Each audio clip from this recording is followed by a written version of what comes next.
Marko Laving. Eesti jahimehed ja Olerex on olnud juba mitmed aastad head partnerid. Olerex on aidanud meid läbi viia jahimeeste suviseid kokkutulekuid, on osalenud meie kalendri tegemisel ja nii edasi. Me küsime nüüd nii, et kuidas on 2018 aasta läinud Olerexil? Tere ja tervitused meie poolt ka kõikidele Eesti jahimeestele.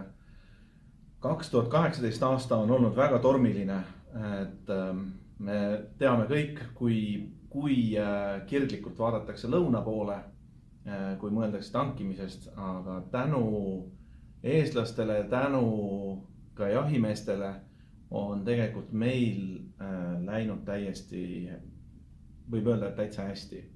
Et oleme suutnud kasvada, oleme suutnud olla olemas oma klientide jaoks, enda partnerite jaoks ja vaatame tegelikult üsna lootusrikkalt ka tulevikku.